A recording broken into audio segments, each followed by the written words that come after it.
It's an episode out of time. Yeah, it is an episode out of time. If you're new to Cortex, what it means is we recorded this episode in advance, much more in advance than we usually do.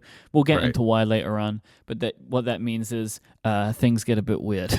It's what happens, because there's, especially where we are right now, there's like stuff coming up, and this episode will be released either after or during those things, and it would make sense that we would talk about them on the show, but we can't because we needed to record this one a couple of weeks earlier than usual. Yeah. Episode out of time to me is defined by the future past tense of speaking. Yep. Right. We will have, right? Yes. That's what an episode out of time is. We will have had done this thing. Well, here we go then. If you want to get into this, we will have had an incredible poster made for this episode. Oh, yeah, well, maybe. So it's actually the imperfect future past tense. Maybe we will have had an incredible poster made. We don't know, because the poster will have to relate to the contents of the show, which, as we're recording, we have no idea what that's going to be, and if the poster will come out well. Incredible artist Siege Rowland, who I've used before for my PodCon posters. Yeah. He's working, will be working, have worked on this art for us, but cannot start for another 3 days from today. Mm-hmm. So we have no idea what it's going to be like, but I expect it's going to be great. The poster is going to be an awesome Rio Heist. I'm looking forward to seeing it. And it is one of these funny things of like, oh yes, we will be trying this out and seeing if we can make a fun poster for the episode. And we don't know. Although, of course, if you're hearing this now, future us has decided to keep this part in. So there definitely is a link. But if you're hearing this, it has happened. Or will happen. Yeah, or it will happen. If it doesn't happen, this won't be in the show. And if you are still hearing this, it's because you're spying on us in some creepy way. Yep. That's episode out of time. Rio Heist. All right, so why are we doing this? Why have we created this terrible time paradox for ourselves? I think it's mostly my fault, but also you were very willing to go along with it. Yeah, this is one of those classic, Gray has a problem, Myke is very happy with the solution.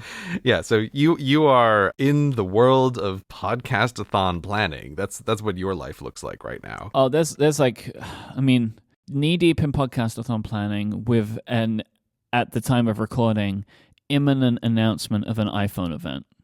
Right. Which looks most likely to me right now to be occurring in the week of the podcast-a-thon. Perfect timing. Is it? It feels like a tough time, a rough, tough time for me. But hey, we're going to make it work, and it will help content for the podcast-a-thon anyway, because we'll have iPhones to talk about. But in the coming days, I'm going to start breaking down my studio. Mm-hmm. To start setting up the gazebo again, the balloon room, and also setting up kind of a new and improved video recording setup for this year's podcast-a-thon. So that's kind of what I've got on my radar right now. What's new and improved? What are you doing? I have better lighting and better cameras and stuff like that than last year. Which is basically all stuff that I've amassed over the last year of doing Twitch streaming and stuff. Ah, okay. So I'm able to repurpose all the gear that I've been like using to make my Twitch streams better into this. And I've got my big fast gaming PC, which is going to help big time. I'm in a better kind of like equipment space than I was last year. Because plus, if you remember, trying to buy lights in July and August of 2020 or cameras was really hard. Oh, right, yes. Because everyone was buying them for their home working Zoom situations. Right. There were no extension cords to be found anywhere. It was so difficult. I had like significantly overpaid just for a Logitech webcam because I needed one. So all of that stuff, it's all a bit easier to procure this time and get everything set up. And I've been kind of like adding to my knowledge of how to do good video streaming or halfway good video streaming stuff over the last year. So I think I should be in a much better position. I got a ring light. Oh, wow. You're a real beauty vlogger now, Myke. I know. It's going to be amazing. I look forward to seeing that ring of light in your eyes. I know. It's going to be beautiful. Get some real zooms going on. Yeah. So We got a lot going on. The podcastathon, in case you don't know what that is, it is an 8-hour stream that we're going to be doing to raise money for St. Jude Children's Research Hospital. We'll talk about that a little later on in the episode. But the podcastathon itself is going to be occurring on the 17th of September from 12 to 8 p.m. Eastern Time. We got a lot going on there, and it's at twitch.tv/RelayFM. So I'm setting up for that. And just in general right now, my schedule is bananas. We're doing a bunch of like extra streams and stuff as we hit fundraising goals throughout the campaign. So I'm doing one basically as soon as we finish recording today, which I'm sure is going to go great. You've got a long day ahead of you. Yeah, I feel rough for you after, doing a Cortex episode and then going right into a live stream. I couldn't do it. You're a real hero. I actually feel like I'm a little hoarse today. Like I feel like I can hear it in my voice a little bit. So this is just a busy time. There's definitely been some better like planning this year, because we would usually be coming straight off of our member specials in August. Right. So this is one of the reasons we moved those earlier, and I will tell you right now, I am feeling the benefit of that. Yeah, the only way that this month could be worse is if you moved the member episodes into September. If you said, "Oh, we're going to do member episodes," some of them were, because they take, some of them would take a while to make, and I was definitely doing some in September in previous years. So yeah. So we spaced things out a bit, but as is very normal, we gave ourselves more space and then put more stuff in. So, right. It wasn't free space. We just got a lot going on. September is Myke's busy season, so I think that's part of the reason when I suggested to you, hey, can we record as early in the month as we possibly can? You were very board into with it. that. Oh yeah, because this is at the moment, this is me at my best. You're getting me at my best, even though it's not as good as normal. You're getting me at the best I can give you. Oh, thank you, Myke. I appreciate that. But there was an inciting event, though, right? Like you're doing something. Yeah, my inciting event is that I am finally going to be traveling internationally, and so I view this as the end of my horrible summer swamp of uncertainty that has been really miserable for the past several months of playing this game of trying to delay travel or like time travel to be in between COVID waves. Travel? If you could time travel around COVID, my friend, I would appreciate it. We're really leaning into the lore of this episode out of time. Great, it's invented time travel. I have no idea. Just talking and you say weird words sometimes. That's so good. Like, are we trying to time the travel between COVID waves? But whatever. See, now we're leaning into the creation of the poster now. Right. Okay. This is how that works. Okay, so time travel can be a theme of it. Fantastic. But yeah, so like I said, what feels like a lifetime ago, I think maybe in the last themed episode, I was like, I will not let this year go without seeing my family. Like, I just refuse. So this is part of what's ending up happening is I'm going to travel to see some friends with a thing that we've arranged. It took us months and months to try to arrange. And then after that, going to America, and I'm going to see my family. And very quickly, that ends up just taking an entire, like, the last 3 weeks of the month up. And I was like, sure, I can theoretically podcast from the road, but I would just really rather not if there's any way that we can do it in the first week. And so that's why I was like, I know normally we would do it later, but I don't want to be trying to set up a podcast little studio at my parents' house if I don't absolutely have to. We've done it before. Many times, but not for a long time. Yeah, and also, plus, this is one of those cases where, especially now, I'd rather not take an afternoon out while I'm with my parents for a Cortex recording if it doesn't really need to happen, since I haven't seen them in so long at this point in time. I would feel pretty guilty in requesting that you take time away from your family during that. Like, I would feel pretty rough if I come on, I really need to record the show. I wouldn't feel good about that. Yeah, so it worked out for both of us that we're able to record it, but it does make it a bit weird because you have all of the biggest events in your whole year, which we would normally talk about. I'm going to be releasing a video very soon, and it's like, oh, we would normally talk about that, but it's not, like, it hasn't actually happened yet, so it's our episode out of time. which I feel like we do just about every year. There's at least one. So it's always around this time of year. Summer of Grey, this is how it goes. How are you feeling about making the big trip to America? I'm a little uncertain. I definitely have had this feeling of I don't have any idea what even to pack anymore. Yeah. I'm going to be trying to do a gear minimum version of this trip, which is also why I didn't want to record a podcast on the road if I didn't have to. Mm-hmm. But yeah, I guess maybe the way it feels is I think I used to be a lot more anxious about travel years and years ago. And then as the amount of travel in my life increased, I got less anxious about it, and it became more of a routine sort of thing.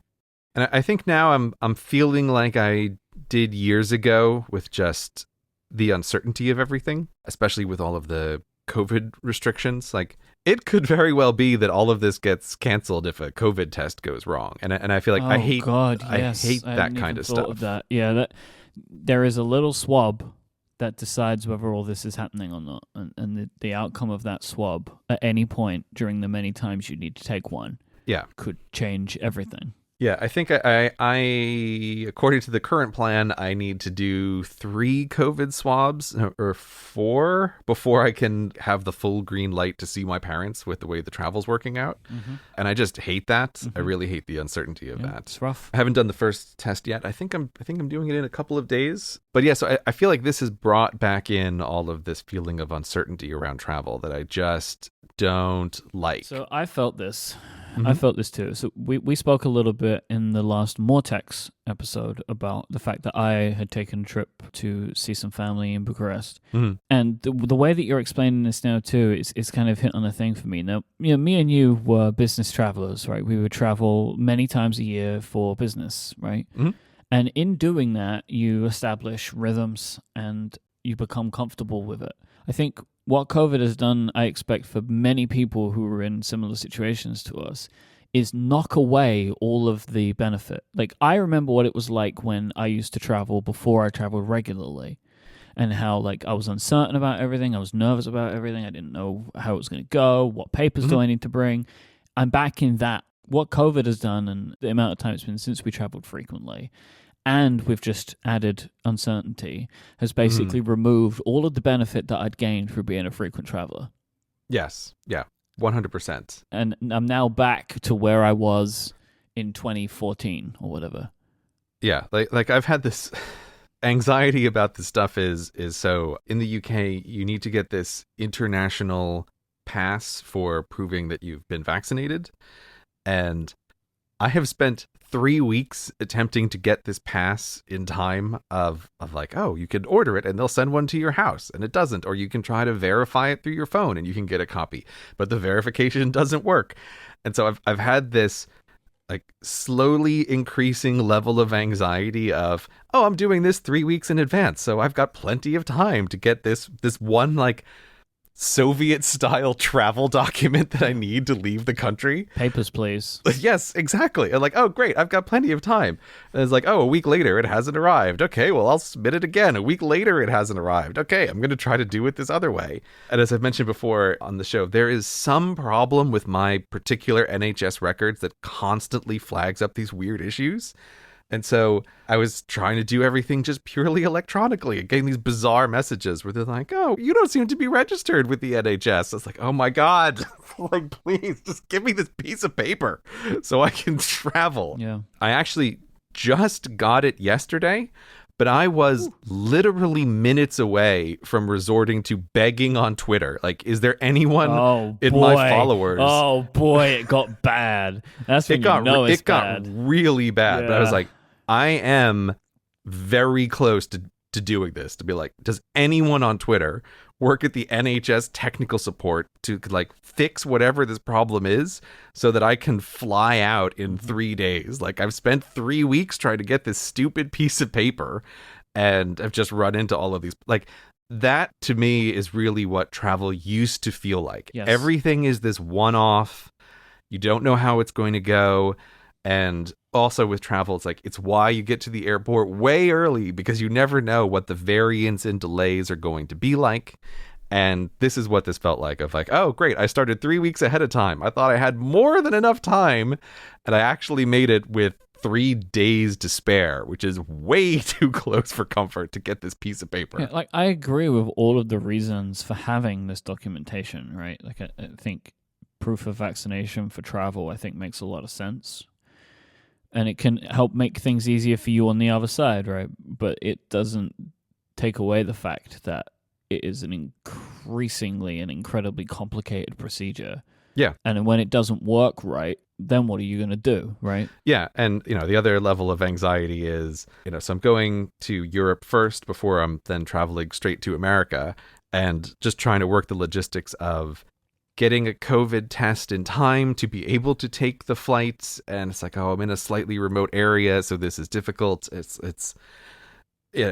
all very anxiety producing. So I cannot say that I am loving getting ready for travel. Yeah, I'm still not sure why you're doing this on like medium to hard mode. Like, I know that there's things you want to do, but stacking trips together just seems like you're making things way harder for yourself. I know that I am, but there's 2 things here. One of which is stacking trips together allows me to go to America sooner. So that's something I would like to do. Fair enough. The other thing is I just want to try to minimize time at airports. So that's my main thing. That all seems fair. I mean, I get it, but it's still like, it's harder. It is harder. I'm not that worried about being on the actual plane. That's not my primary source of concerns. But I just think if I can just spend less time at the airport, that would be fantastic. But this is also where I don't know what odds to give it, but I don't know. I would say there's like maybe a 50-50 chance that I have to come back to the UK anyway before going back to America. I don't know. So like we'll have to see. But that's exactly the kind of stuff you just don't want with travel. With travel, I want it nice and certain so you don't have to worry. Yeah. That's where I currently am. I will feel much better when I get 3 or 4 green lights from COVID tests and I'm able to fly to America. Good luck. Thank you. I feel like I'm going to need it. This episode of Cortex is brought to you by Setapp. Getting things done is a challenge that we all struggle with. One way to tackle it is to make sure that you have the right tools for you and your computer, and this means having the right apps. This is something that every Cortex listener can understand. Setapp is on a mission to help users get more done. With Setapp, there's no more worrying about having to search for apps to solve a problem, because Setapp packs over 200 apps for your Mac and your iPhone into one. That's an app for almost any task, so you can stay in your flow and finish what you started, so you can think about your tasks, not having to search the whole internet to find certain apps. What I love about Setapp is that it is a bundle of a bunch of your very favorite applications. Some of mine, like Bartender, Timing, MindNode, and CleanShot X, they're all available with a Setapp subscription. So you can go in, they categorize everything really easily, and you can just choose what apps you want to download, and you have access to them. And apps that have companions for iOS, you get access for those as well. It really is a fantastic value, and it's also incredibly convenient as well. Instead of paying for hundreds or even thousands of dollars for separate licenses for applications, there's just one flat monthly fee. New apps are added to Setapp regularly, updates are free, and they're all the full featured pro versions of those applications. So you're not getting like a watered down version, you're getting the full thing. Go to setapp.com and you can try Setapp out for free for a week. If you like it, it's just $9.99 a month and you get access to those hundreds of applications. That's setapp.com, setapp.com. A thanks to Setapp for their support of this show and Relay FM. Thinking Fast and Slow by Daniel Kahneman. Let's do it again. Come on, let's do it again. I want to do it again. Oh yeah? You want to have that conversation a second time? I want to do over. We really worked ourselves up in that conversation. Oh, that was a funny one to listen back to in the editing bay. We got upset, huh? Yeah, I was really surprised at how worked up I got during the show. The thing was we were riling each other up because we both hit upon things that we didn't like about the book, and then finding somebody else to complain about, we were just like, we were whipped up into a storm. It was one of those things where, you always say this, and I get it sometimes, but this was definitely an episode where I'm listening back and I'm like, I'd love another go on that. because I could feel my point in some of the stuff that I was trying to say, but I know I didn't get it across just right. But not in such a way that honestly I feel like is necessary for me to clarify now. I'm happy with the episode, but there are just points where it's like when you hear yourself say it, I wished that everybody that was going to hear me say this thing, I could see their faces when I said it. Right. So I could gauge if my point had been understood. And that's just the risk that you make when you create things for people to hear.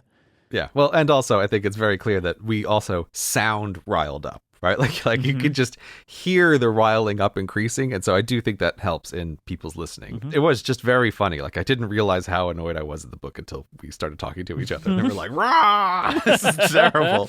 But one thing I do just want to say at first, I feel like there was just a fantastic discussion in the Reddit about that episode. I feel like it was a really great discussion on all parts. I greatly valued it. Yeah. It was very interesting to read. I think it was also just a great case where people clearly disagreed with each other, but everyone was being civil about it. And it's like, oh, but we're arguing it from this side or from that side. So I really enjoyed the conversation in the Reddit from that last episode. I greatly value when somebody can disagree with me and I can be frustrated that they disagreed with me, but know that they're right. Yeah. Because it's like, no, you didn't understand this point correctly. Or like, I understand that you're upset, but you have misunderstood the fundamental issue of what he was trying to get across. And it's like, I'm still annoyed at what I've read, like in the book. And I'm annoyed that someone has been able to show me where I'm wrong, but I appreciate it because I can understand it. And it's because there was like a lot of people were saying like some of the stuff I was getting the most upset about was exact examples of what Kahneman was trying to point out. My system 1 was making me mad, and that was the point. And I still stand by the fact of like, okay, I understand that, but I don't think he explained himself very well. And so, this was the kind of conversation that was going on in the subreddit. I know that we both really enjoyed it, and I loved how many people you got to introduce the Replication Crisis to. I have had people like in my life tell me about that, like that they first heard about it on the show, like in this last episode, and it's freaking them out. Oh, yeah? Yeah. Me and my wife had a great discussion about it, because I was telling her about it on the night we were recording and not doing a very good job of explaining the point. And she was like, nah, I don't know what you're talking about. And then when she heard the episode, she's like, oh, yeah, no, this sounds terrible. Because she was in the camp of like, no, there's no way. There's no way what? Like, what does she mean by there's no way? As in, like, there's no way that journals would publish stuff that wasn't thoroughly researched. Right, right. Just because our brains, I think, like to believe that there's just no way that would happen. Yeah, I think there's... I don't know how to express this in a way. Again, I think I said this in the last episode. I'm very cautious about, you don't want to encourage people to become cynical about everything.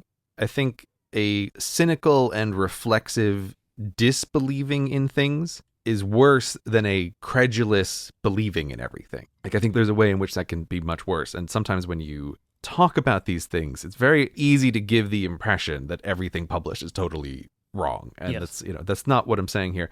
But I say that as preface to the sentence where, partly because of Replication Crisis and partly because of the work that I do on videos and things, I want to kind of express this idea very delicately that things like books and journals for me have totally lost a certain shine that they used to have when I was younger, where you'd be like, oh, this book, it's full of knowledge. And now my feeling is a lot more like, oh, this book, it was written by a person, like a person. All these books were written by a person. And it's not like the book is this thing that has knowledge. Like, no, like a person wrote this book.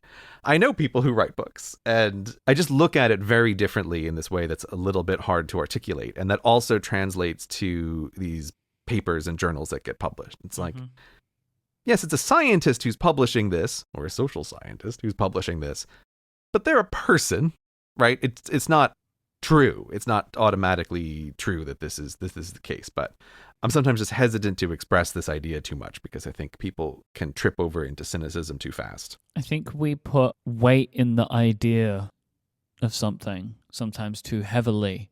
Like, this is science. Okay. Right? Like, like this is science, so it must be true. It's science. Yeah, I really I don't want to get off on a tangent on this, but I feel like over the last 10 years, I've just gotten really sad with the way people use the word science. Right. I've heard this word to describe it, which is like scientism, which describes the way that people talk about science. As someone who did a bachelor's in physics a long time ago, it's just, I don't know, there's something about it that really breaks my heart in the way that it's just become another one of these, like, you have to believe what I'm saying. Like, this is science. Like, oh, did you look at that paper that you're pointing to? It's terrible. This isn't a word that just wins an argument that says that you're right. But it's like, how do you express that idea without also unintentionally tearing down the entirety of our knowledge-making institutions? I don't know a way to properly thread that needle sometimes. And also, like I was trying to express last time, that it's very different depending on which fields you're talking about. It's not equally applicable to everything. There's more problems in some areas than in other areas. But yeah, so the other thing that I thought was just interesting timing on the part of the universe was between when we recorded that episode and when we published that episode, there was another huge researcher who got wrapped up in the Replication Crisis, which is Dan Ariely. And he's been doing work for 10 years about honesty and like a bunch of studies about honesty in the social sciences. And it came out while we were editing this. Like, let's just put it this way. There are some doubts about the veracity of this data about honesty. So it's really kicked up a lot of conversation again about the replication crisis and what's going on. I know you were particularly excited to send me that link. Like, I could feel it. You're like, it's happening again, Well, it's further example, Myke, that my attention directs the actions of the universe. It's like, oh, of course this happens right now. Why wouldn't That's it? an interesting view to have. I think a lot of this stuff, we'll get back to it in a minute, but like a lot of this stuff, it underlines like a thought that I've had since I was kind of like a late teen and not enjoying math anymore. Mm-hmm. A thing I used to struggle with quite a bit, and I still do to an extent, which is everything we know has been explained by and codified by other humans. Mm-hmm. And humans make mistakes, sometimes purely based on the maximum amount of technology they have available to them. And as technology develops, we learn new things which invalidate the previous way that we thought about something. Mm-hmm. So if we base our truth on other human discoveries, it's only waiting until the next discovery is made to invalidate that previous truth. And I find that very troubling as a thought. Yeah. Like, I think about the best example for me is like medicine and the way that we treated things 100 years ago, 20 years ago, to the way that we treat certain things now. Mm-hmm. And that's the kind of stuff where it's like, well, we thought we were doing the right thing because that was what we had discovered. But it turns out that there was a different thing, or it was the wrong thing the whole time. Yeah, I mean, I have a little bit of a different take on this. Mm-hmm. And this is that idea that you're expressing is actually the idea that I am concerned about being too deep in people. Yeah.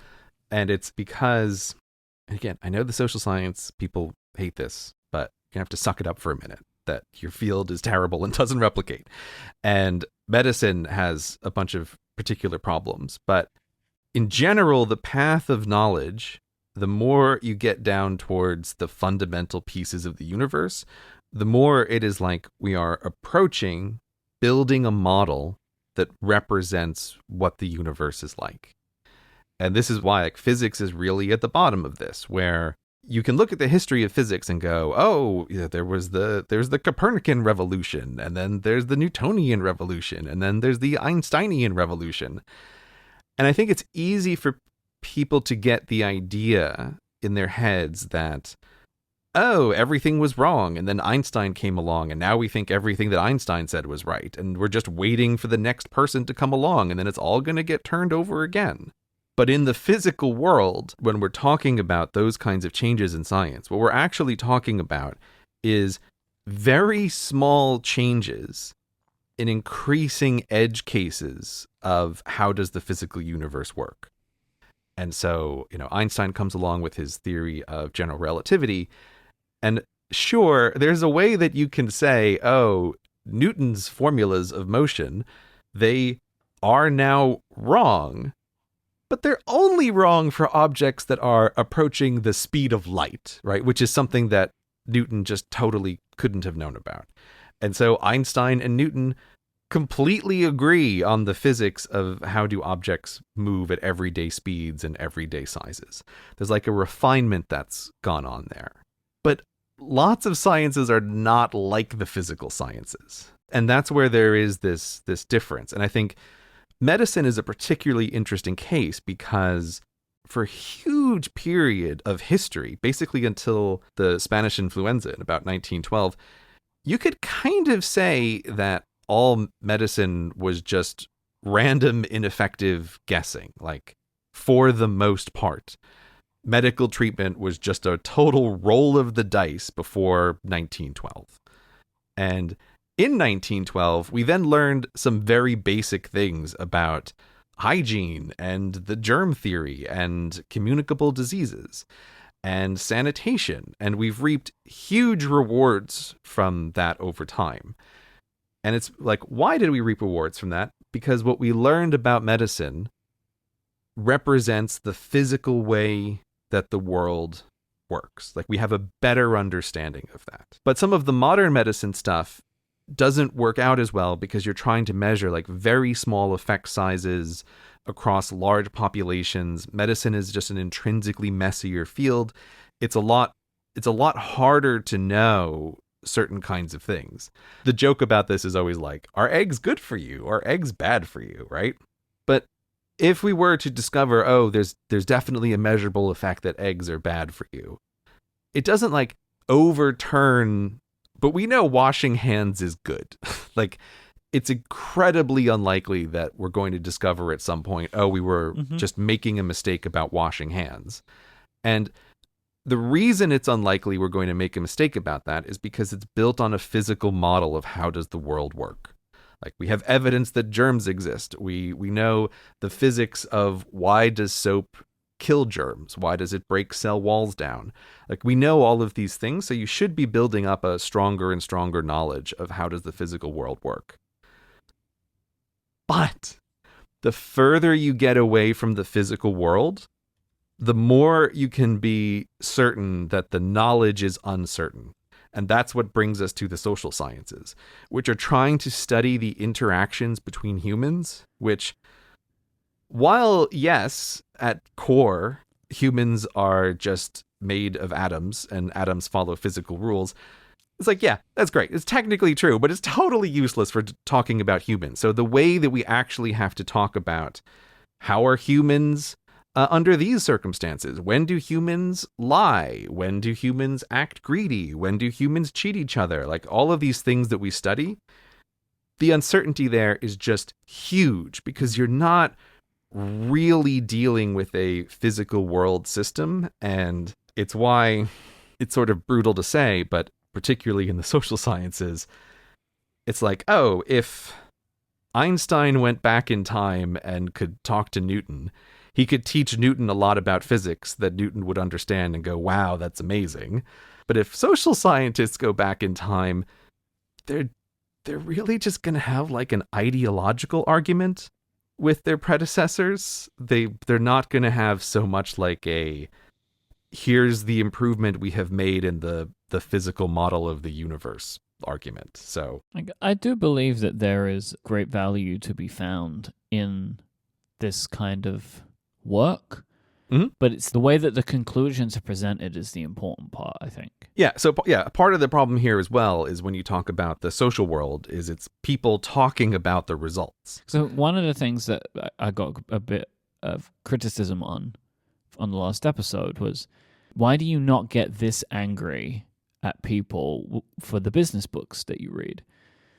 Now, one, I feel like we do get angry with the business books, but maybe don't try and like fundamentally disagree with them and say you have no proof of this.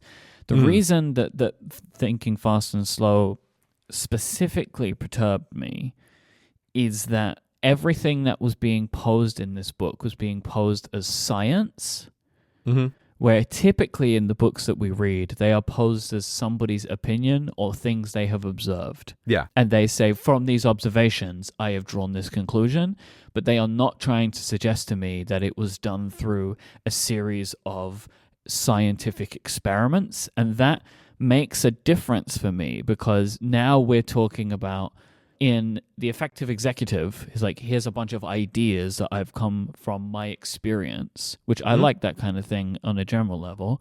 But in Thinking Fast and Slow, Kahneman's saying to me, I have scientifically observed this, here is truth. Yeah. And that distinction is important to me.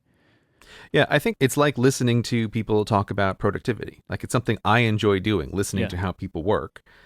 But people, when they talk that way, like when we talk about that, the sentence never ends with, and that's why everyone should work the way I do. I feel like we're pretty good with that. Like, we talk about what we like and what works for us.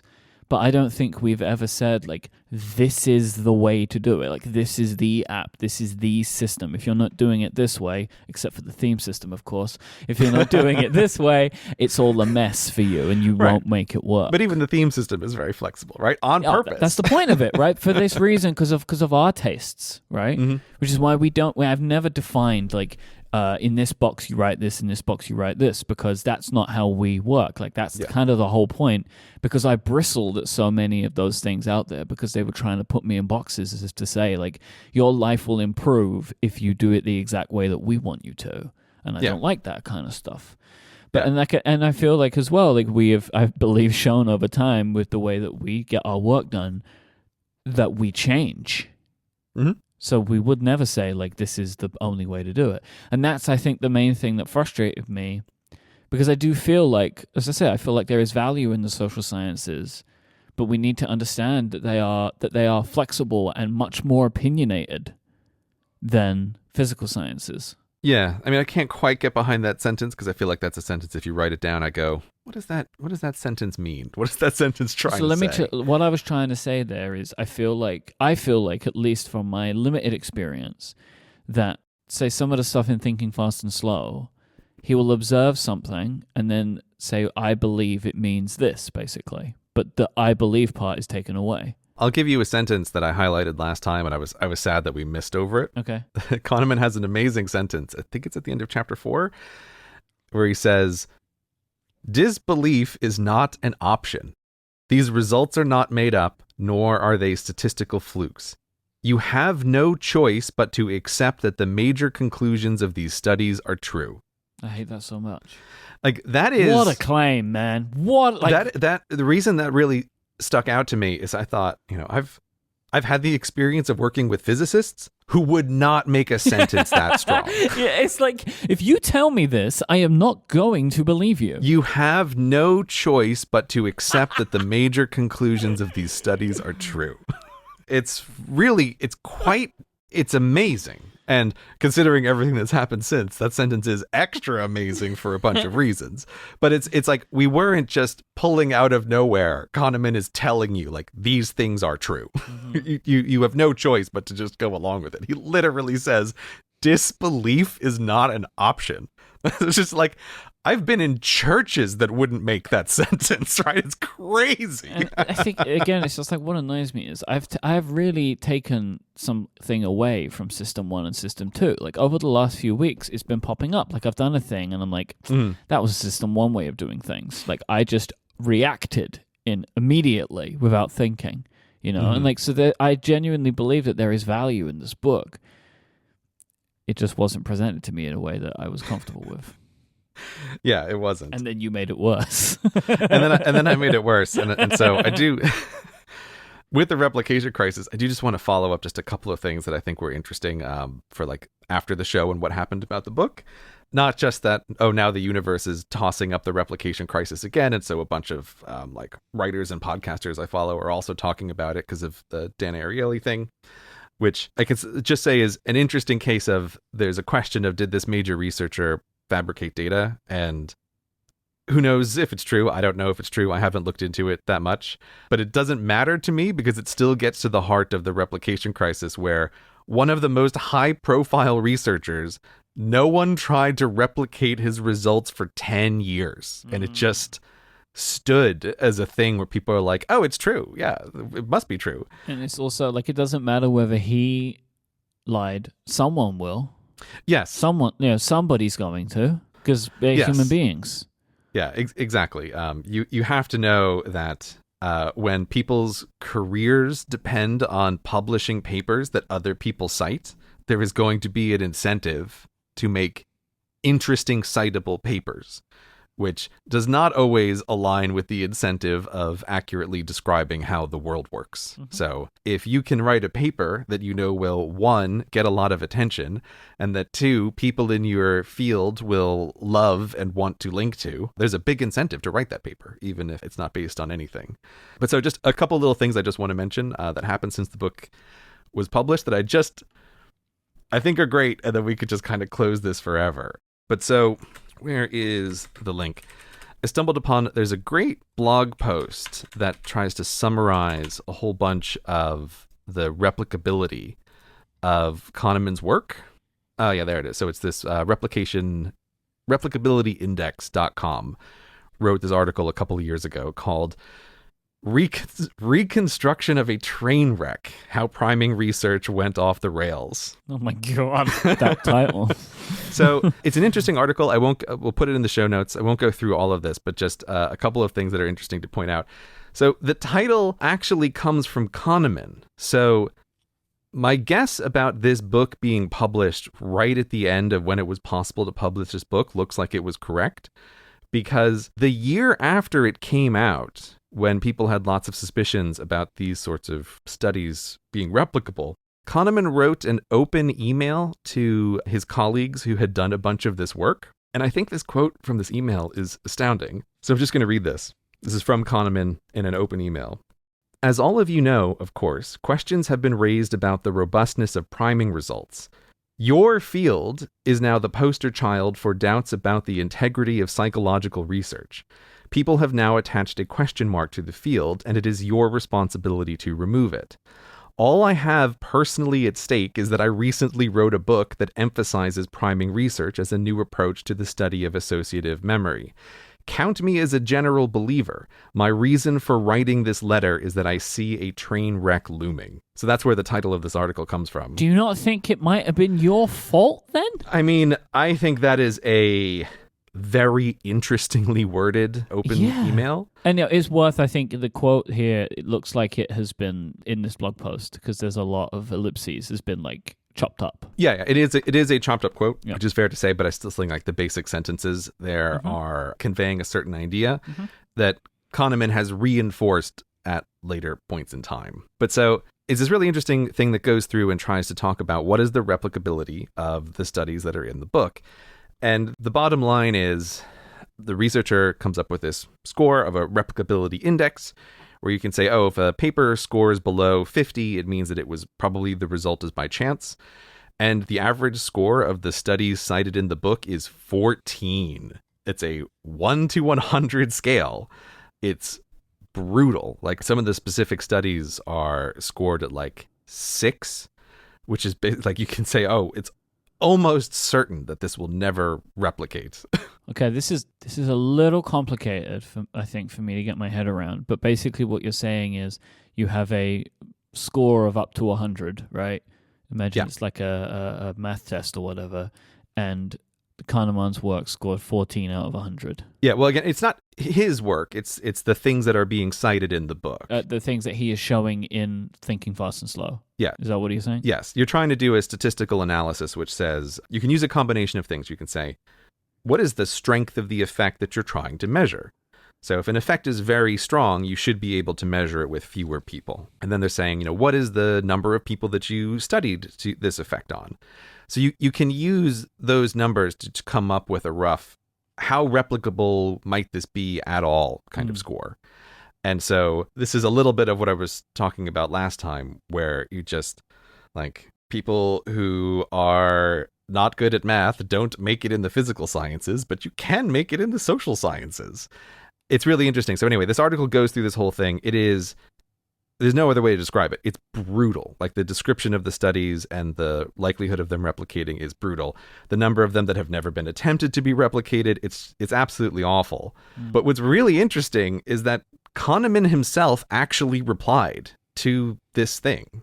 He leaves a comment at the bottom. And so here's his remark on it. What this blog post gets absolutely right is that I placed too much faith in underpowered studies.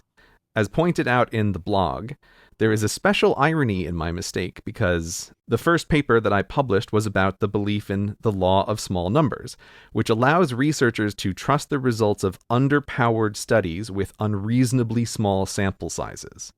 I failed to internalize this message. So Kahneman here does admit and does say that, like, oh yeah, tons of the studies have tiny sample sizes, so they can't possibly be measuring what they claim to be measuring. But it still ends in this weird way. So he's now talking about chapters 3 and 4. He says, clearly, the experimental evidence for the ideas I presented were significantly weaker than I believed when I wrote it. This was simply an error. I knew all I needed to know to moderate my enthusiasm for the surprising and elegant findings that I cited, but I did not think it through. I am still attached to every study that I cited and have not unbelieved them. I would be happy to see each of them replicated in a large sample size. The lesson I have learned, however, is that authors who review a field should be wary of using memorable results of underpowered studies as evidence for their claims. Which I just think is like, oof. Here's what I don't understand. Uh-huh. So this was in 2017. Mm-hmm. Why is the book still being sold unaltered? That's what I want to know. If he believes this now, why is there now not at least an updated forward from Kahneman where he explains that? Where it's like, this is the book that I wrote then. Since then, some of the examples have been called into doubt. I still believe everything that you're about to read. You know what I mean? Like, because he's saying here he stands by it, which, respect to him, right? Stand by your work if you believe in it and you still want to make money from it, right? Like, if you think it should be sold still, you have to stand by it. And he's doing that, and that's fine, right? But I didn't know any of this when I started reading Thinking Fast and Slow. So I'm buying the book and believing what he has to say. And it wouldn't bother me if he did that, right? Like if there was a new forward and it was like, this was written a long time ago, this is what I knew back then or believed to know back then, I stand by everything. But the validity of some of these experiments has been called into question. Yeah. You know? Because this is what I wanted to get across. Like, I have no issue if that's the case. Because it doesn't bother me. And what I would prefer is if he just explained these things that he believes, these conclusions that he's drawn, in a human-to-human way. But the problem with the book, I'll say it again, all he wants to do is tell me about the experiments, the science of what he's done, as a way to prove the conclusions that he draws. And so I'm only more annoyed now. Because in 2017 he was like, oh, I'm not so sure about this anymore, but it's 2021 and I can still give him money for his book.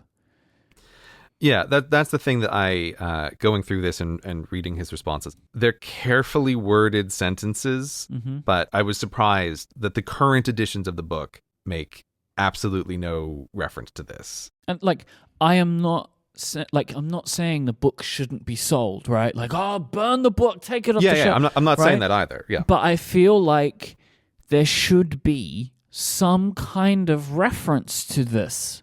That just seems so strange to me that the author publicly says it. That's the part that's weird. People saying, like, that blog post existing doesn't make me feel like Kahneman needs to update the book. Right. But if Kahneman will say it if you ask him, right? Why doesn't he tell me?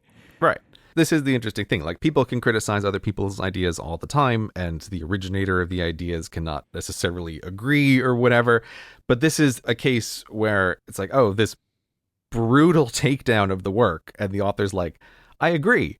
Although, I don't unbelieve my ideas still, and I would love to see them replicated. Like, yeah, of course you would. Of course you'd love to see them replicated. Believe them as much as you like, right? Yeah, but to conclude with like the lesson I have learned is that authors who review a field should be wary of using memorable results of underpowered studies as evidence for their claim, and that clearly the experimental evidence for the ideas I presented in the chapter were significantly weaker than I believed when I wrote it. Like, maybe take out that sentence of disbelief is not an option, the results are not made up, nor are they statistical flukes. You have no choice but to accept that the major conclusions of these studies are true. It's brutal. Got him. Like, got him. It's brutal. That really is incredible to put those two things next to each other. And again, it's like, this wouldn't be fair. I feel like this wouldn't be fair if we were taking this from like a blog post he wrote in 2015 and said like, hey, look, you said this back then. How can you? Because I believe people can change their views. But if you've changed your view and you sell a product, you gotta make an amendment to the book. Yeah, like I've been seeing this book in every airport I've ever gone to in a prominent place for years. I'm sure I'm going to see it when I get to the airport in a couple of days. Like, there it's going to be. Thinking Fast and Slow. That's why we did this out. book. We had to pick one, and we've seen it everywhere forever. Yeah, exactly. And considering he just published a new book, you've got to assume that they're reprinting this one. Yeah, that's wild. This is wild to me. This is wild to me. You know, again, we're not trying to do a takedown here of someone. Again, like it's such a weird position to be in, because we keep saying like, I actually agree with the fundamental thesis of the book on like in almost every general way. System 1 and 2 is so good. It's so good. It's so clever. It's like just a great way of encapsulating something. And if like this was Thinking Fast and Slow by like Stephen Levy, right? Or he's not pretending to be a scientist, we would have come away from it and been like, great. Yeah. Right? Yeah. So it's such a weird thing of like, oh, there's a lot of work that says humans aren't perfect economic rational decision makers. Like, yeah, I'm right behind you on that, dude. Having done a lot of research, it sure seems like Kahneman is right at the heart of this replication crisis, and it's like sort of going along with it. Yeah, but weirdly chooses to be as well. Like makes choices in his life to be a part of it, which is very peculiar to me. Yeah, the whole thing is very strange. So anyway, I felt like because we had such an impassioned conversation about that book, and because all of this stuff happened, and then like finding out the author's own comments on it afterwards, it just felt like it had to be brought up again as, boy, you can do a lot of interesting reading about Thinking Fast and Slow after you read the book Thinking Fast and Slow. It's very strange. And I guess we'll see how this conversation goes on Reddit, I guess. Yeah, see you on Reddit. Man, I wasn't expecting us to get this fired up again. This fucking book, man, it's going to be the bane of our existence. I'm telling you that. This episode of Cortex is brought to you by Squarespace, the all-in-one platform to help you build your online presence and run your business. Squarespace have got you covered with everything from websites and online stores to marketing tools and analytics to domain name registration, SEO, email marketing. They really have it all. They can give you everything that you're going to need to establish your home online and make your ideas a reality. By combining cutting-edge design and world-class engineering, you have everything you need to create a beautiful and modern website.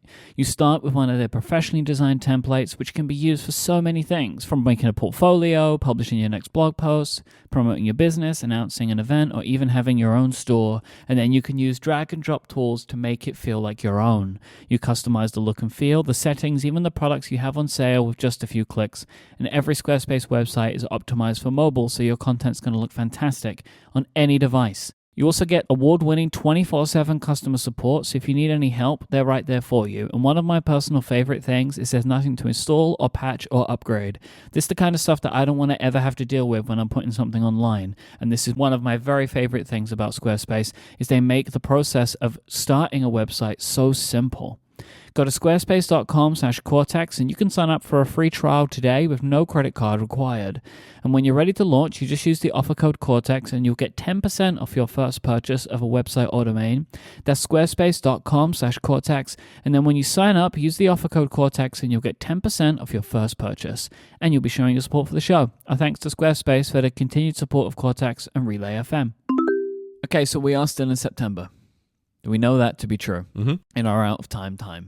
September is Childhood Cancer Awareness Month, and for the third consecutive year, Relay FM is supporting the life-saving mission of St. Jude's Children's Research Hospital, and that is finding cures and saving children. Why do we do this? Well, for almost 60 years, St. Jude Children's Research Hospital has been on the front lines of research, care, and treatment of childhood cancer. Treatments invented at St. Jude have helped push the overall childhood cancer survival rate from 20% to more than 80% since opening. They just flipped it. With 1 in 5 children not surviving, though, St. Jude is not going to stop until no child dies from cancer, but they need our support. So, this September, you can help Relay FM surpass over $1 million raised for the kids of St. Jude during our 3rd annual Relay FM for St. Jude fundraising campaign. Honestly, Gray, by the time this episode goes out, we might have gotten there to that million. I hope so. It's an incredible number. Right now, we have raised, it just went up as I opened the page, $174,174.11 is where we are today. Right. We need to get to 196 to raise $1 million over the 3 years. So I feel somewhat confident that by the time people are listening to this episode, we have surpassed that $1 million. And if that is the case, I cannot express how grateful I am to our audience for making that happen. $1 million is just an incredible sum of money. And for everyone to come together over these last 3 years to donate that to St. Jude is, I genuinely mean this, one of the greatest accomplishments of my professional career. That I have, we consider this like every year to be so important, but like, I love what I do. I love that I get to do this stuff. To be able to be a part of making a change to donate to an institution like this one, it kind of is like a weird way of like, makes all of this kind of worth it. It gives me these incredible feelings every year. It's why we love doing the podcast-a-thon as well, because it's like, that is like a focused time, right? Like we do this for like a 6-week period every year, but on that day, it's all it is, you know? Like my entire day is talking about St. Jude, watching videos about St. Jude, interviewing doctors, we interview patients. Like that's where this incredible focus is. And I mean, last year we raised $100,000 during the podcast-a-thon. I have no idea what's going to happen this time. I would love to beat it. So by the way, tune in on September 17th at twitch.tv/RelayFM and like help us beat that. Like, because we get to compete against ourselves every year while at the same time raising an incredible amount of money for an incredible charity. Yeah, it's a good way to compete against yourself. And yeah, it's pretty I great. also just think it speaks to the generosity and the caring of the audience. Yeah. Like, it really is just astounding how much is given. Like, I would never have guessed these kinds of numbers. No. So, again, thank you so much to the audience for donating to this. It's really incredible. And if you want to donate and help us continue to set goals and milestones, go to stjude.org/relay. If you donate more than $100 in a single gift, you will receive an exclusive Relay FM sticker of thanks pack at the end of the campaign. And if your company matches charitable donations, that can be added into our total. So just send us an email. Just email Stephen@relay.fm. That's STEPHEN@relay.fm. With just the receipt of your company donation, and we can add that into our total as well. So that would be great. And also, if you didn't know that, check if your company matches charitable donations, because they might, and then that's more money that goes to St. Jude. Yeah. Double your effectiveness with one question. Exactly. Do you a charity match? That's all you need to ask. And then you can double it, which is an incredible thing. And that it's a big thing for us. Like, we're lucky to have a lot of people in our audience that work for a lot of tech-focused companies, and a lot of tech-focused companies do this. And it helps us raise even more money. So thank you so much if you have donated, and thank you so much if you will. Go to stjude.org/relay. Let's cure childhood cancer together. You're a busy man, Myke. Every September I feel the same way.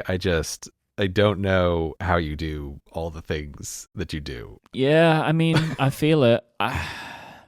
Especially like I've got this little thing in the back of my mind, which is like yearly theme.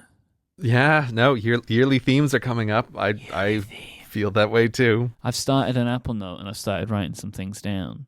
Ooh, I mean, and I feel like intriguing. I always get to this point if I start it right now where I'm like, less work, next year, less commitments, I feel like I write that every time. But when I then sit down to actually think about it, I'm like, I can't let go of anything. Who knows what's going to happen next year? No spoilers. But that's coming up soon, right? Like, we have 3 more episodes this year after this one. And State of the Apps in November, which I'm excited about. I'm actually really excited about State of the Apps this year because I've been doing a lot of things differently that I haven't spoken about, and I've been holding it. And people keep asking me, what is that app on your iPhone? Like, if I share my home screen, I'm like, I'm not telling you because I'm waiting for State of the Apps. Ooh, very exciting. And yearly themes, obviously, I'm excited about that. But, like, I'm preparing for those now. Like, the other day, I re-downloaded the episodes because I like to listen to previous years because I'm getting ready. So it is kind of wild to think that, like, there's 3 more episodes. Yeah, for the year. I can't believe how fast this year has gone. It's absolutely shocking. It's also why I've had yearly themes whispering in the back of my brain too, because it feels like, wait, didn't we just did that? Has it been a year? No, it can't possibly have been. So you're finally going to set a theme around the same time as me, because usually you get them in the summer, but this one's creeped up on you. Yeah, what summer? There was no summer. Yeah, it was just that swamp I've been trudging through miserably. But obviously, with yearly themes, one of the other things I'm working on right now is preparing for journals. I mean, our expectation is yearly theme setting time will always be our biggest time of the year for journals. Yeah. That's how it's been so far. I mean, we can assume it's probably going to be that way. That is the expectation. That is the assumption. But it doesn't help when, once again, we have to have conversations about, but how much are you willing to bet on that? Yeah. We had our meeting before the show today. Yeah. And we were talking about stock.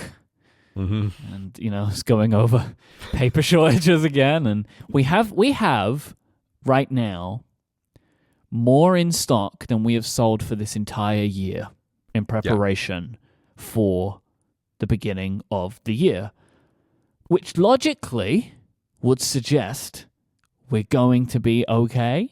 But we have no way of knowing, and that is so terrifying because we're making bets with our money, right? Like, it's really like I find Cortex brand so exciting, but also so intimidating. Yes, I completely agree. I was thinking when we were having our conversation about like, the details about stock levels and how much money to spend on various things. I realized that with our first product, we accidentally wandered into a seasonal business, the most terrifying of businesses to try to run, which it's just the nature of the thing that lots more people are going to buy a thing about starting your yearly theme in December and January. And it's like, oh my God, for seasonal businesses, you think, oof, it's terrifying having to make these decisions. Because it takes multiple years to try and understand. Because like for any pattern, you have to go through it a bunch of times, right? But if your pattern is once a year, it takes a long time to understand what's going to happen. So yeah, we're in that kind of mode right now. Plus, I think it's pretty fair to say that we have gotten a little punch drunk in the idea of creating products. Yeah. I like, behind the scenes listeners, I messaged Myke like a week ago, like, hey, guess, like, like I woke up. Oh my God, listen, you need to make this thing. Here's what we're going to do.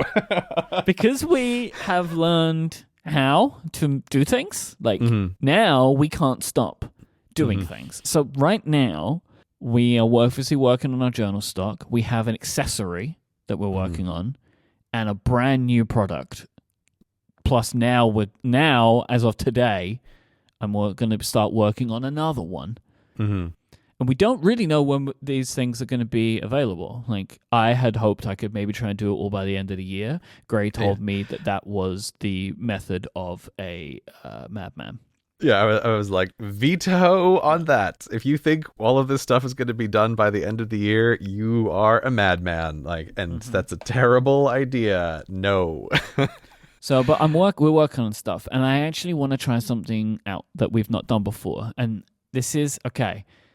This is weird for us because long-time listeners will know that me, especially Gray, are very cagey about talking about things that aren't real yet, right? So, like when Gray will talk about a video, he won't tell you what it is until it's done. And I'm somewhat similar and have been with these products, right? I have been very hesitant to talk about changes that we're making and things that we're working on. Initially, I was pretty hesitant to talk about how many we'd sold, all that kind of stuff. Because I feel like that's kind of like the area where I've come from. Like, you kind of keep it to yourself until you're ready to share it. And I think a lot of that stuff comes in like software and technology, which is where I kind of come from. Like, you don't talk about what you're working on until it is a real thing. But in other areas that I follow, people talk more about what they're working on. And we've done a little bit of that on the show, but I want to get a bit more kind of visual with it. So we have an Instagram account. It's at Cortex Brand is our Instagram account.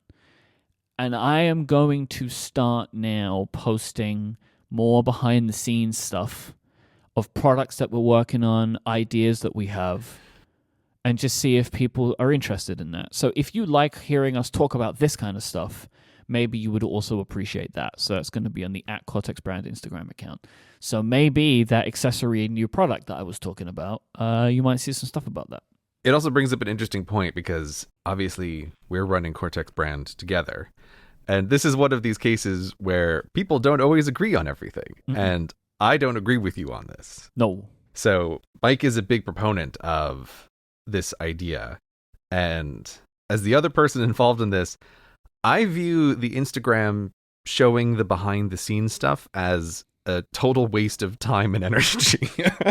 Fair enough. But I'll tell you why I want to do it. Because I feel like if I do this, there'll be a couple of things happening. One, I will get to talk more and crystallize my ideas more, which I appreciate, which I always value doing when we talk, but just in general. The other is, if I can get feedback that's valuable before I send something to print, that will be good for me. Now, I'll say, I'm sure I'm going to get lots of feedback, but I'm not going to consider it all valuable. Our products they come from our opinions, right? And people want to do things in different ways. However, what I do know is journal version 1 to journal version 2 picked up a lot of changes based on feedback from people that used it.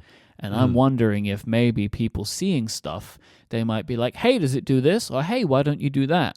And there might be the occasional thing where I'm like, you know what? Great idea. We'll see. Yeah. And I like this. I like this as well for talking about on the show, because it is rare that we will do something if the two of us don't agree on it. But this isn't one of those things where I'm going rogue. Gray doesn't think it's a great idea, but he has no problem in me doing it. Yeah, and this is what I mean by, I think it's sort of an interesting point about working with someone where it's like, yeah, I do very strongly think it is a waste of time and energy to do the behind the scenes stuff on the Instagram. But it's also not a place where I'm going to go I hard veto this, right? This is not your energy, is it either? You know, I waste my energy. Yeah, I don't have to do it, which certainly helps. If I had to be involved in it more directly, I'd be like, no, that's LOL, that's not going to happen. I think it's a waste of time. But it's also one of these cases where I also have to acknowledge you are way more connected into this world than I am, and so it's very possible that I'm wrong. And so that's why I'm like, give it a try, see if it works, see if you find it effective, see if people like it, and see if it translates directly into sales. Again, I'm doubtful about that, but it's not a strong enough thought that it would make sense to say, know. And it is also not the area that I am the expert in. So I guess if you want to prove me wrong and Myke right, go follow Cortex Brand on Instagram. I'm like genuinely curious to see how this goes and what you try to do with it. But yeah, I don't know. My default position is still, talk about things when you have an action for people to perform, which is like you can pre-order it right now at the very least. And I don't like talking about stuff before there's an action for the person to take. But well, I agree with you to a point, which is that I believe that we have stages of places where we can tell people to do something. And like there is more people that listen to this show than will follow the Instagram account, right? Yes, yeah. So my thinking is on the show, we don't really talk about upcoming products until they're ready. Yes. Because this is the largest audience. So, and then, even greater if you promote one of our products on your YouTube channel, the biggest possible audience, right? I feel like there's a stage. Like if you show something on the YouTube channel, it's completed and available, right? On this show, we sometimes tease that we're working on something like we just have. But then on the Instagram, we'll actually show you some of it. And so it's like this staging of, depending on how interested you are, you can tune in at any one of those points and then decide to make your purchasing decision. Either with your YouTube channel, it's immediately available. With our show, it's available, or it might be coming soon.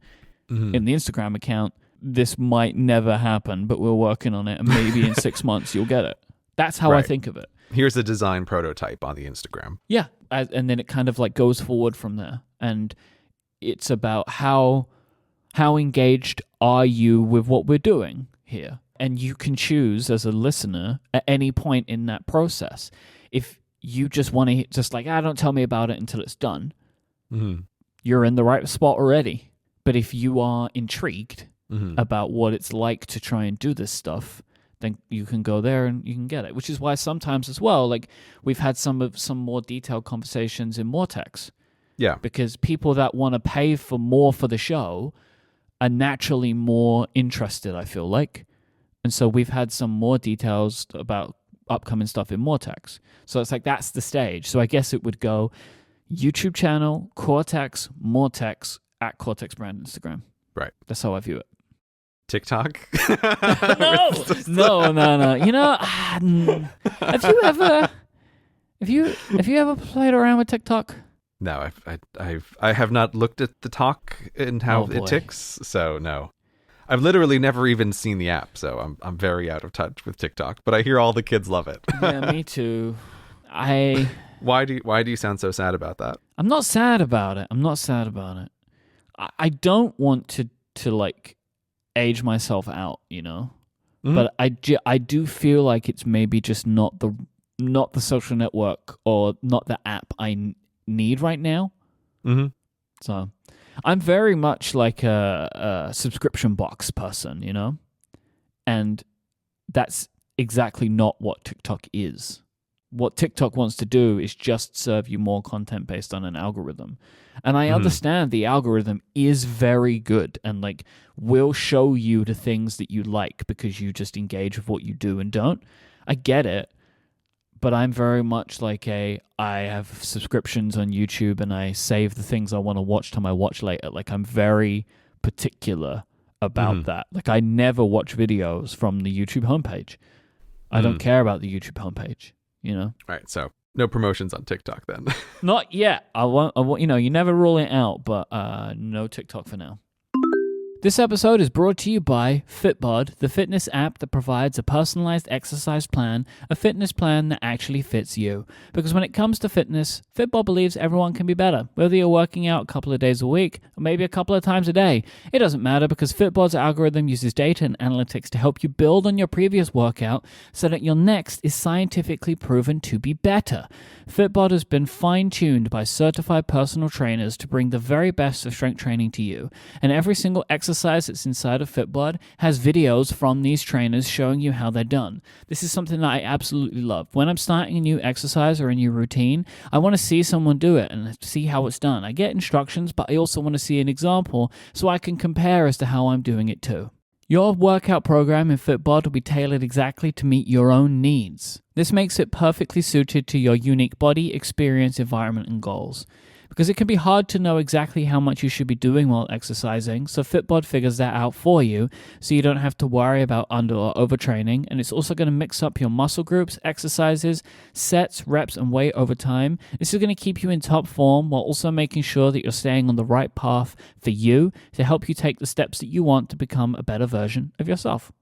If you're at home right now, Fitbod has a bunch of bodyweight only workouts. These are really great. They're perfect for indoors or outdoors. But if you have access to a gym or gym equipment, they have tons of options there for you too. It doesn't matter what you have or where you are, they have everything that you're going to need. Fitbod is there to help you with making your own exercise routine. Fitbod is available on iOS and Android, and you can get started right now by going to fitbod.me/Cortex. That's where you'll also get 25% off your membership. That's Fitbod, fitbod.me/Cortex to try it out for free and get 25% off your Fitbod membership. Our thanks to Fitbod for their continued support of this show and Relay FM. So we spoke about what I have got going on or what we have got going on, but what about what you have got going on? Is there anything else we can use to just date this episode even more? Because it's the best thing to do with an episode at a time. No. No, you've given up. That's it for you. I don't want to. I have never been more over a project than the thing that I'm finishing up right now. Okay. For listeners in the future, they will know that this video, from my perspective, is going up in 3 days.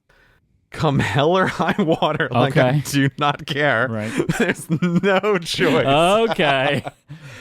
I've picked poorly for the last several topics, and the thing that I'm just wrapping up is this video about trying to track down where did a poem come from, and this is sort of like a follow-up or like a parallel video to the one that I did about the origin of the name Tiffany, and this is a little bit like, I don't know, I guess like a spin-off video of like, here's a related thing. It's not really the main thing, but I've watched it, or at least a version of it, and it felt like an expanded entertainment-focused behind-the-scenes video.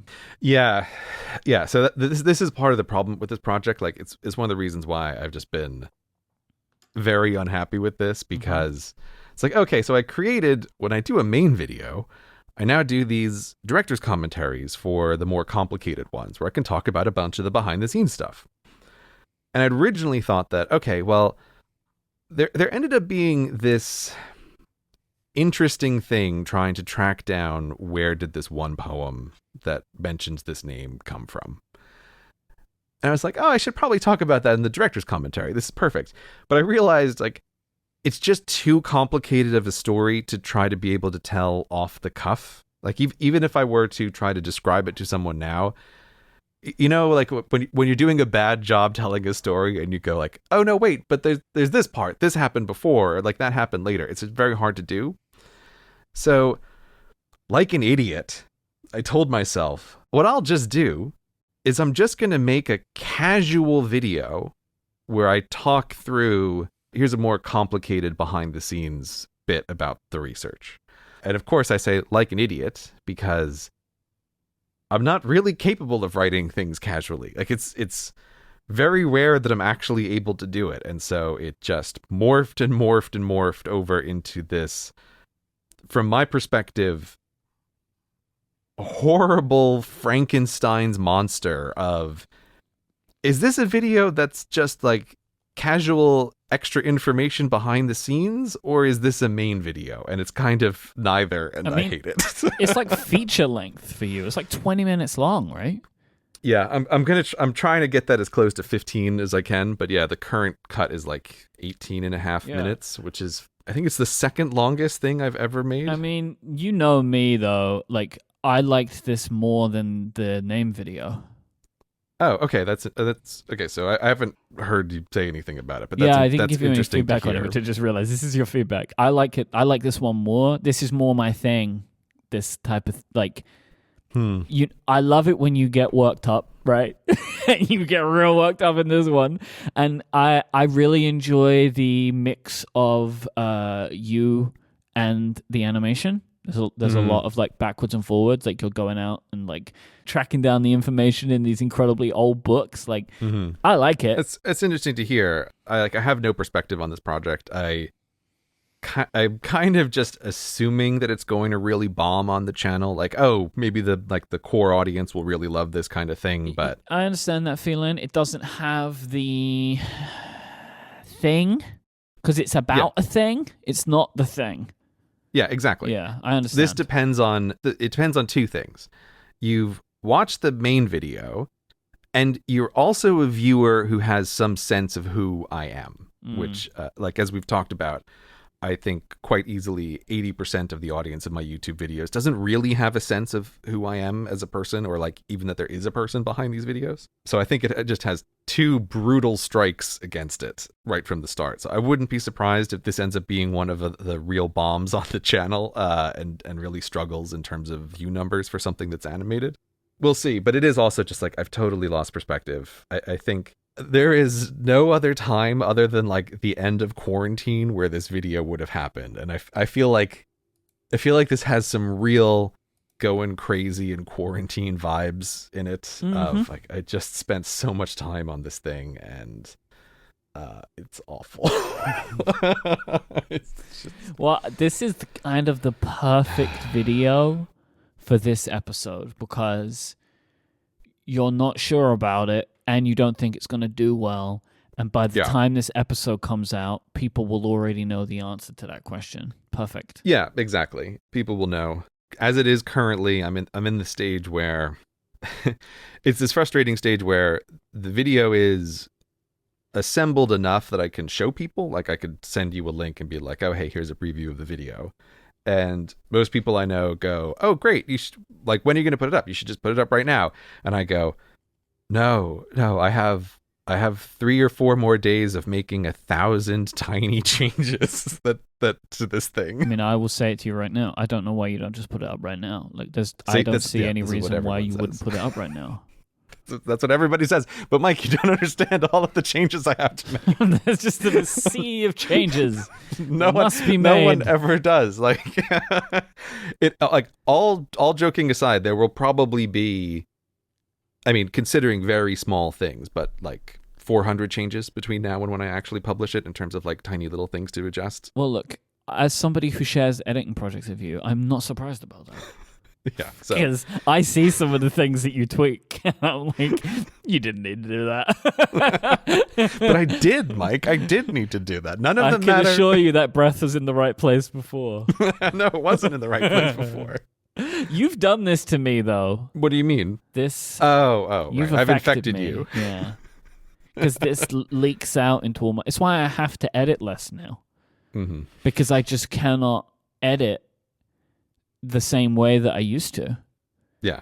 No matter what I tell myself, if I'm getting into it, it's not going to be quick. And this is what I mean by, like an idiot, I thought, oh, I'm just going to casually explain this complicated thing, and somehow thought, oh, I really thought, oh, I can sit down over the space of a couple of days and just write a rough script and then just record it, and I don't have to be really complicated about it. Like, I have done this sometimes, but it's just very rare, and this was the wrong topic for it because there's just so many things involved. It's like, dude, you should have known you were going to do like 100 drafts on this thing. And I know I say this a lot, but it does feel like this is just a terrible use of my time. But I'm like, when it will be up, I'll be happy because I really do feel like I'm going to be closing the door on this weird end of quarantine time that has been miserable for me for a bunch of reasons. And this, even though I don't love this video, it does feel like, okay, goodbye, this period of time. Like, this is over. I'm never going to think about these things again. So, yeah, anyway, that's the video that will have gone up by the time this Cortex podcast goes up, for sure. Definitely, no doubt. Oh, no, there is no doubt. No doubt. It's funny to me, really. As somebody who is so clearly very aware of themselves, it surprises me that you get surprised about how long this project's going to take. Yes. that is true.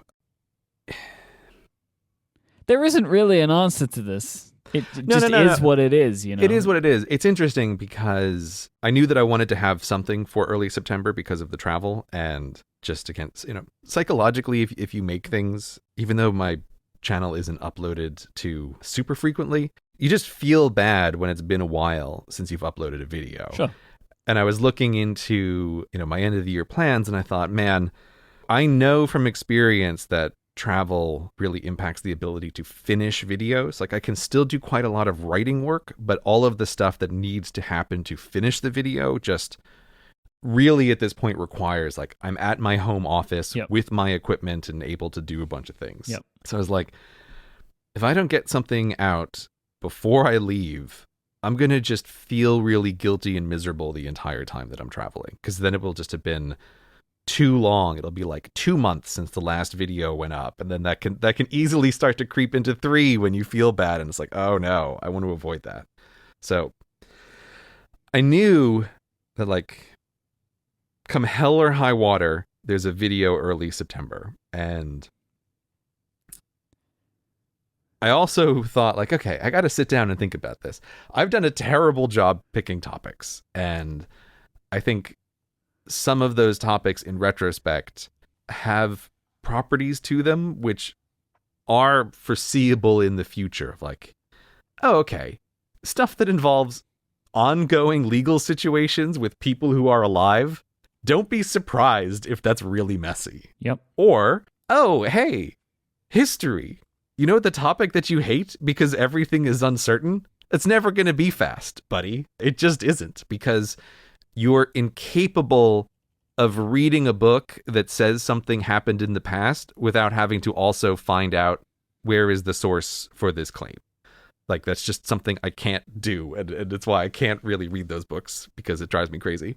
I should have known this, but I just didn't. I, like, willfully sort of ignored this and plunged headfirst into these topics. But knowing that, I was thinking about this, and after the last main video went up, I thought, okay, what I'm going to try to do is I'm going to try to pick a topic that I can reasonably bet will be done in a shorter amount of time.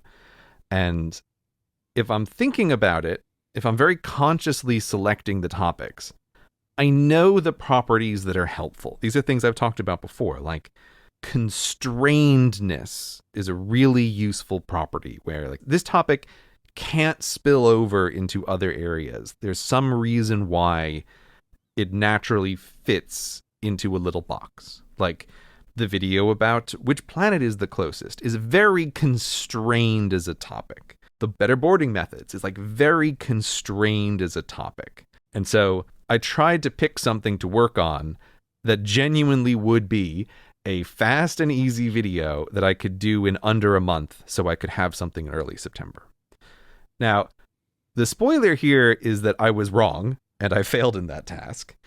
But this, like, I've always talked about this idea of, like, trend lines are the thing that you want to focus on. You don't want to focus on success or failure as the metric. Like, which direction are you going in? And so the topic that I gave myself 2 weeks to write after the Tiffany video, I didn't finish it in that period of time. But it is also very clear, like, this was way better in the right direction. Mm-hmm. This topic was, I mean, I could literally say 1/100th the amount of work easily. I just still missed the mark of, let me try to pick something that I think I can write in 2 weeks. And I was wrong, but I wasn't wrong by a lot. I think that would have actually been a month-long project if I had spent all the time on it, as opposed to this thing, which is a 6-month project that's going up right now. Oh, so there's another one that isn't done, but is better than what you're uploading about the poem. Yeah, so the poem project, looking from like when did it originally start, is 6 months from start to finish. Where like, what's the original version of this to it's getting uploaded. Okay. My original idea was like, oh, okay, I'm working on this thing in the poem, but I'll have it later in the year. I won't try to have it for September. So I was trying to pick a easier project to do before the poem for the beginning of September.